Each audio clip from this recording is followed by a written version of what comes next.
आज का first word है रोटिन। रोटिन का मतलब होता है सड़ा हुआ। For example, the eggs were routine, अंडे सड़े हुए थे। नेक्स्ट है क्रॉल, CRAWL। क्रॉल का मतलब होता है रेंगना।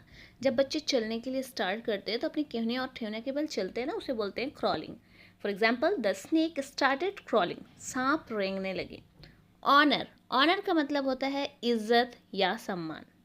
For example, my honour is at stake, मेरी इज्जत दांव पर लगी है। यानी कुछ कुछ कभी कभी इज्जत दांव पर लग जाती है। इनकन्वीनियंस, इनकन्वीनियंस का मतलब होता है असुविधा या असुविधाजनक।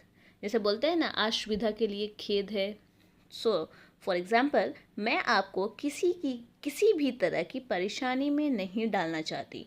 आई don't want to put you to you any convenience, मैं आपको किसी भी तरह की परेशानी में नहीं डालना चाहती। I don't want to put you to any convenience. Next है इंट्रैप्ड। इंट्रैप का मतलब होता है फंसाना, ट्रैप का मतलब होता है जाल। इंट्रैप यानी फंसाना, जाल में फंसाना यानी बहकाना, फुसलाना। For example, he has taken my name just to entrap me, यानी उसने मेरा नाम सिर्फ मुझे फंसाने के लिए लिया। कहीं कहीं पे नाम ले देने से, यानी पुलिस चोर वगैरह में जब चोर किसी को पकड़ते हैं तो उसमें नाम, एक चोर दूसरे चोर का नाम ज़रूर टिप देते हैं, यानी कि ज़रूर बोल देते हैं। वैसे बोलते हैं फंसाना, यानी वो साथ में था भी नहीं और उसके बारे में नाम ले लिया, यानी उसे फंसाने के लिए ले लिया। तो इंट्रैप करना यानी कि फंसाना। नेक्स्ट है थ्रो। थ्रो का मतलब होता है फेंकना, किसी भी चीज़ को फेंकना, यानी बॉल फेंकना, कचड़े फेंकना। For example, stop throwing your garbage here. जब आपका पड़ोसी आपके घर के पास कचड़े फेंकते हैं तो आप उसे इंग्लिश में बोलोगे अपना कचड़ा फेंकना बंद करो। Stop throwing your garbage here, stop throwing your garbage here. Gesture, gesture का मतलब होता है इशारा करना या हाव भाव, यानी कुछ बातें इशारे में होती है या इशारे से किसी को डांटना जेस्चर कहलाता है। For example, he asked them to leave and gesture toward the door. उसने उन्हें जाने के लिए कहा और दरवाजे की ओर इशारा किया, मीन्स जेस्चर। पैनिक, पैनिक का मतलब होता है घबराहट या घबराना। Don't panic in critical situation, गंभीर स्थिति में घबराएं नहीं, गंभीर स्थिति में घबराएं नहीं। अक्सर लोग पैनिक हो जाते हैं किसी तरह का सिचुएशन देख करके, तो इस तरह से आप इस तरह का सेंटेंसेस यूज़ कर सकते हैं। पर्टिकुलर, पर्टिकुलर का मतलब होता है खास या व्यक्तिगत। For example, I have nothing particular to talk about, यानी मेरे पास बात करने के लिए कुछ खास नहीं है। ऑप्टिमिस्ट यानी आशावादी, ऑप्टिमिस्ट का मतलब होता है आशावादी, किसी पे उम्मीद, यानी आशावादी।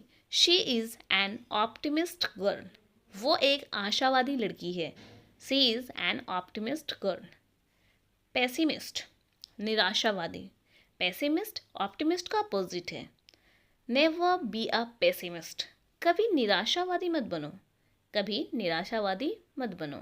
मेजोरिटी, मेजोरिटी का मतलब होता है बहुमत। For example, they have clear majority, उसके पास स्पष्ट बहुमत है, यानी कि क्लियरली। पोलाइट, पोलाइट का मतलब होता है सभ्य, विनम्र या फिर शिष्ट, बहुत ही पोलाइटली। बोलते हैं ना, बी पोलाइट, विनम्र बनो। कॉशियसली, कॉशियसली का मतलब होता है सावधानी से या सतर्कता से। बोलते हैं ना, वॉक कॉशियसली, संभल कर चलो। नेक्स्ट है ऑफेंड। ऑफेंड का मतलब होता है नाराज़ करना या अपमान करना। I didn't mean to offend you, मैं तुम्हारा अपमान नहीं करना चाहता। काम डाउन मतलब शांत हो जाओ, जब कोई गुस्सा में चिल्लाता तो आप बोलते हो ना काम डाउन, शांत हो जाओ, काम डाउन। नेक्स्ट है लेट। लेट का मतलब होता है अनुमति देना या होने देना। लेट हर कम, उसे आने दो, यानी उसे आने दो, होने दो। टेम्पर, टेम्पर का मतलब होता है मिजाज, गुस्सा या स्वभाव।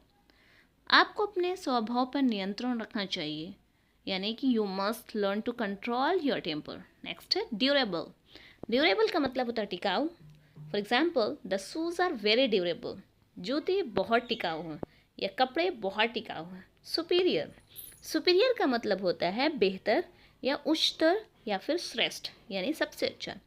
यह फ्रेज स्पष्ट रूप से बेहतर है। This phrase is clearly superior, सबसे बेस्ट। शॉर्ट टेम्पर्ड का मतलब होता है तुनक मिजाज या गुस्सैल। For example, she is very short tempered, वह बहुत गुस्सैल है, यानी कि वह बहुत गुस्सा वाला है। रिक्वेसाइट का मतलब होता है ज़रूरी या अपेक्षाकृत या मांग, requisite.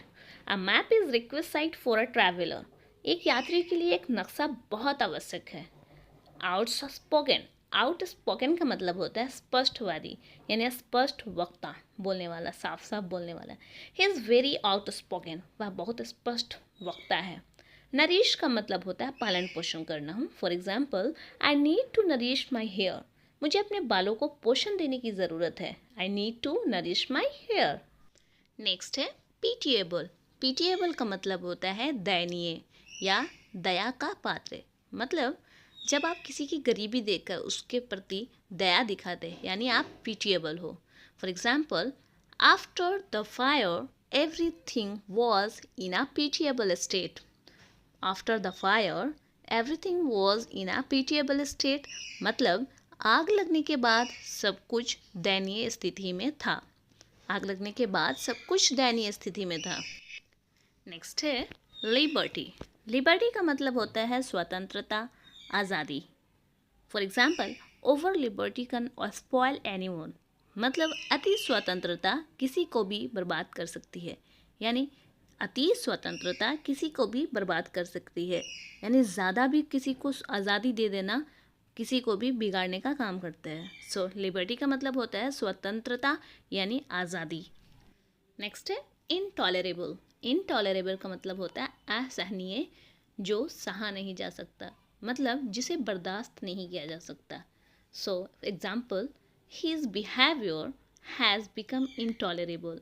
His behaviour has become intolerable, उसका व्यवहार असहनीय हो गया है, यानी उसका व्यवहार सहने लायक नहीं है, यानी उसका व्यवहार को सहा नहीं जा सकता। सो नेक्स्ट है बफे। BUFFET, बफेट लिखा जाता है बट उसे आप टी साइलेंट है, बफे बोलेंगे। बफे का मतलब होता है छोटा भोजनशाला या आहार कक्ष। सो इसे एग्जाम्पल के साथ समझते हैं। The lunch will be served buffet style, यानी दोपहर भोजन को बफे शैली में परोसा जाएगा, यानी बफे का मतलब होता है खुद से भोजन परोसना, जिसे बफे कहते हैं। सो गाइज, अब मैं इस वीडियो को एंड करूँगी। इस वीडियो से आपको कुछ भी एक नए वर्ड सीखने को मिला हो तो प्लीज़ इस वीडियो को लाइक करना और दोस्तों के साथ शेयर करना। फिर मिलते हैं नेक्स्ट वीडियो में, तब तक के लिए बाय बाय।